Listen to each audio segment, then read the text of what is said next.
ನಮಸ್ಕಾರ ಸ್ನೇಹಿತರೆ, welcome back to my channel. Gruhalakshmi ಯೋಜನೆ ಬಗ್ಗೆ ಎರಡು ಮುಖ್ಯವಾದ ವಿಷಯಗಳಿದೆ, ಖಂಡಿತವಾಗ್ಲೂ ತಿಳಿಸ್ಕೊಡ್ತೀನಿ. ಅದಕ್ಕಿಂತ ಮೊದಲು 19ನೇ ಕಂತು ಎಷ್ಟು ಜನರಿಗೆ ಬಂದಿದೆ, ಲೈವ್ ಅಪ್ಡೇಟ್ ಏನಿದೆ ಅದರ ಬಗ್ಗೆನೂ ಕೂಡ ತಿಳಿಸ್ಕೊಡುವಂಥ ಕೆಲಸ ಮಾಡ್ತೀನಿ. ಯಾರೆಲ್ಲ ವಿಡಿಯೋ ನೋಡ್ತಾ ಇದ್ದೀರಾ ದಯವಿಟ್ಟು ಪೂರ್ತಿ ವಿಡಿಯೋನ ನೋಡಿ. ನೀವೇನಾದರೂ ಹೊಸದಾಗಿ ನಮ್ಮ ಚಾನಲ್ ನೋಡ್ತೀರಾ ಅಂದರೆ ಸಬ್ಸ್ಕ್ರೈಬ್ ಮಾಡ್ಕೊಳ್ಳಿ. ಹಾಗೆ ಎಲ್ಲರೂ ವಿಡಿಯೋಕ್ಕೆ ಒಂದು ಲೈಕ್ ಕೊಡುವ ಮೂಲಕ ಸಪೋರ್ಟ್ ಮಾಡಿ.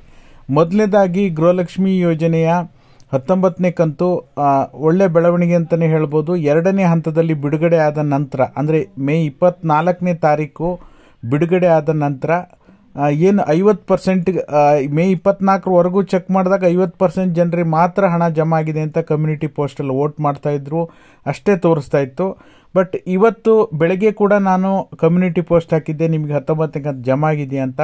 75% ಜನ ವೋಟ್ ಮಾಡಿದ್ದಾರೆ, ನಮಗೆ ಹಣ ಜಮಾ ಆಗಿದೆ ಅಂಥೇಳಿ. ಇನ್ನೂ ಕೂಡ 25% ಜನರಿಗೆ ಹಣ ಬರೋದು ಬಾಕಿ ಇದೆ ಗೃಹಲಕ್ಷ್ಮಿ 19ನೇ ಕಂತು. ಓಕೆನಾ? ಹಾಗಾದರೆ 25% ಅಂದರೆ ಎಷ್ಟು ಜನ ಇರ್ತಾರೆ ಅಂತ ನೋಡೋದಕ್ಕೆ ಹೋದರೆ ಇನ್ನೂ ಕೂಡ 25ರಿಂದ 30 ಲಕ್ಷ ಜನರಿಗೆ 19ನೇ ಕಂತಿನ ಹಣ ಜಮಾ ಆಗೋದು ಬಾಕಿ ಇದೆ. ಇನ್ನು ಮುಂದಿನ ದಿನಗಳಲ್ಲಿ ಯಾವ ರೀತಿ ಜಮಾ ಮಾಡುವಂಥ ಪ್ರಕ್ರಿಯೆಯಲ್ಲಿ ಬದಲಾವಣೆ ಆಗಿದೆಯಾ ಅಂತ ನೋಡೋದಕ್ಕೆ ಹೋದರೆ ಖಂಡಿತವಾಗ್ಲೂ ಗೃಹಲಕ್ಷ್ಮಿ ಹಣ ಜಮಾ ಮಾಡೋ ಪ್ರಕ್ರಿಯೆಯಲ್ಲಿ ಬದಲಾವಣೆ ಆಗಿದೆ. ಯಾಕೆಂದರೆ ಮೊದಲು ಬೇರೆ ರೀತಿ ಇರ್ತಾ ಇತ್ತು, ಹಣ ಜಮಾ ಮಾಡುವಾಗ ಒಂದು 8-10 ಜಿಲ್ಲೆಗೆ ಮಾತ್ರ ಹಣ ಜಮಾ ಆಗ್ತಾ ಇತ್ತು. ಅದಾದ ನಂತರ ಒಂದು 10 ಜಿಲ್ಲೆಗೆ, 30-31 ಜಿಲ್ಲೆಗೆ ಅಂದಾಗ ಹಂತ ಹಂತವಾಗಿ ಜಿಲ್ಲಾವಾರು ಬಿಡುಗಡೆ ಆಗ್ತಾ ಇತ್ತು. ಬಟ್ ಆದರೆ ಇವಾಗ ರಾಜ್ಯದಾದ್ಯಂತನೂ ಕೂಡ ಬಿಡುಗಡೆ ಆಗಿದೆ. ಬಟ್ ಆದರೆ ಮಧ್ಯಂತರ ಸ್ವಲ್ಪ ಸ್ಥಗಿತ ಆಗಿ ಮತ್ತೆ ರೀಸ್ಟಾರ್ಟ್ ಆಗಿದೆ. ಈ ರೀತಿ ಜಮಾ ಆಗ್ತಾ ಇದೆ.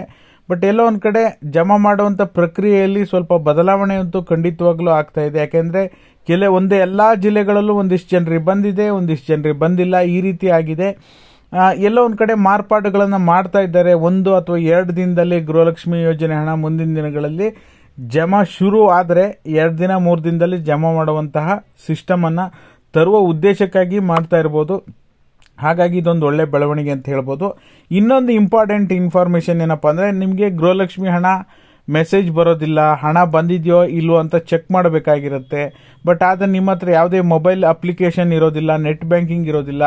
ನೀವು DBT ಕರ್ನಾಟಕ ಆ್ಯಪಲ್ಲಿ ಚೆಕ್ ಮಾಡ್ತೀರಾ. ಬಟ್ ಆದರೆ ಕಳೆದ ಕೆಲವು ದಿನಗಳ ಹಿಂದೆ ನಾವು ನೋಡೋದಕ್ಕೆ ಹೋದರೆ 10 ದಿನ 15 ದಿನ ಆದರೂ DBT ಕರ್ನಾಟಕ ಆ್ಯಪಲ್ಲಿ ಓಪನ್ ಆಗ್ತಾ ಇರಲಿಲ್ಲ. ಇವಾಗ ನೀವು ಮೊನ್ನೆ 2ನೇ ಹಂತದಲ್ಲಿ ಕೆಲವರಿಗೆ ಬಿಡುಗಡೆ ಆಗಿದೆ, ಸ್ಕ್ರೀನಲ್ಲಿ ನೋಡ್ತಾ ಇರ್ಬೋದು. DBT ಕರ್ನಾಟಕ ಆ್ಯಪಲ್ಲಿ ನೀವು ಚೆಕ್ ಮಾಡ್ಬೋದು. ಕೇವಲ 2 ದಿನದಲ್ಲೇ ಮೊನ್ನೆ ಜಮಾ ಆಗಿರೋದು ತೋರಿಸ್ತಾ ಇದೆ. ನೀವು ಫೈನಾನ್ಷಿಯಲ್ ಇಯರ್ ಕರೆಂಟ್ ಇಯರ್ ಅಂತ ಸೆಲೆಕ್ಟ್ ಮಾಡಬೇಕು. 2025-26ನೇ ಸಾಲು ಸೆಲೆಕ್ಟ್ ಮಾಡಿದಾಗ ನಿಮ್ಮ ಮೊಬೈಲಲ್ಲೂ ಕೂಡ DBT ಕರ್ನಾಟಕ ಆ್ಯಪನ್ನು ಇನ್ಸ್ಟಾಲ್ ಮಾಡಿಕೊಂಡು ನಿಮಗೆ ಹಣ ಜಮಾ ಆಗಿದೆಯಾ ಇಲ್ವಾ ಅಂಥೇಳಿ ನೀವು ನಿಮಗೆ ಸ್ಕ್ರೀನಲ್ಲಿ ನೋಡ್ತಾ ಇರ್ಬೋದು, ಈ ರೀತಿಯಾಗಿ ಚೆಕ್ ಮಾಡ್ಬೋದಾಗಿರುತ್ತೆ. ಹಾಗಾಗಿ ನಿಮಗೂ ಕೂಡ ಹಣ ಜಮಾ ಆಗಿದೆಯಾ ಇಲ್ವಾ ತಪ್ಪದೆ ಎಲ್ಲರೂ ಕೂಡ ಕಮೆಂಟ್ ಮಾಡುವ ಮೂಲಕ ತಿಳಿಸಿ. ಇನ್ನೇನು ಶೀಘ್ರದಲ್ಲೇ 20ನೇ ಕಂತಿನ ಹಣ ಕೂಡ ಬಿಡುಗಡೆ ಆಗುವಂಥ ಸಾಧ್ಯತೆ ಇದೆ. ಹಣ ಜಮಾ ಆದರೆ ನಿಮಗೆ ಪ್ರೂಫನ್ನು ಸ್ಕ್ರೀನ್ಶಾಟ್ ತೆಗೆದು DM ಮಾಡಿ ಇನ್ಸ್ಟಾಗ್ರಾಮ್ ಮತ್ತು ಫೇಸ್ಬುಕ್ಕಲ್ಲಿ. ಇದಾಗಿತ್ತು ಈ ಕ್ಷಣದ ಮಾಹಿತಿ. ಇವತ್ತಿನ ಅಪ್ಡೇಟ್ ನಿಮ್ಗೆ ಇಷ್ಟ ಆದರೆ ವಿಡಿಯೋಕ್ಕೆ ಲೈಕ್ ಮಾಡಿ, ಶೇರ್ ಮಾಡಿ, ಸಬ್ಸ್ಕ್ರೈಬ್ ಮಾಡಿ. ವಿಡಿಯೋ ನೋಡಿದ್ದಕ್ಕಾಗಿ ಧನ್ಯವಾದ.